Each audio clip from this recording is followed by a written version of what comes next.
Assalamualaikum warahmatullahi wabarakatuh.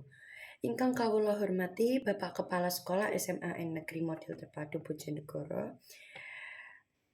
Ingkang kinurmatan Bapak Ibu Guru lan staf karyawan SMAN Model Terpadu Bojonegoro lan rencang-rencang ingkang kula tresnani. Boten wonten ucapan luwih agung tinimbang puji syukur dumateng Gusti Allah Subhanahu wa taala ingkang sampun maringi nikmat lan karunia iman lan kesehatan sholawat lan salam ugi katuraken dumateng junjungan kita Nabi Muhammad Shallallahu Alaihi Wasallam ingkang sampun maringi petunjuk dumateng kita sedaya.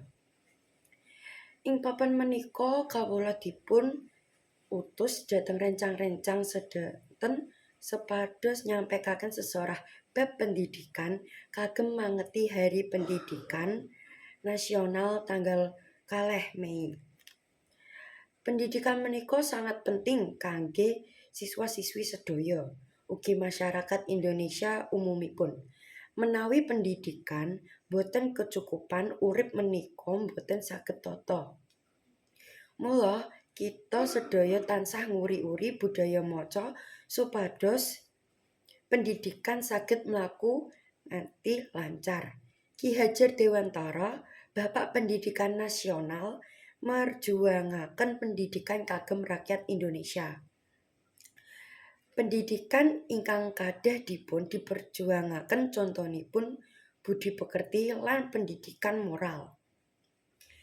Siswa-siswi SMA Negeri Model Terpadu Bojonegoro kados ngangsu kawruh wonten papas sekolah ing ugi papan panggonan saring ibu bapak.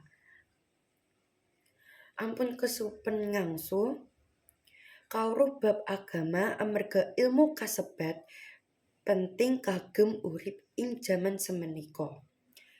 Cekap semanten sesora pendidikan ingkang saged kula aturaken.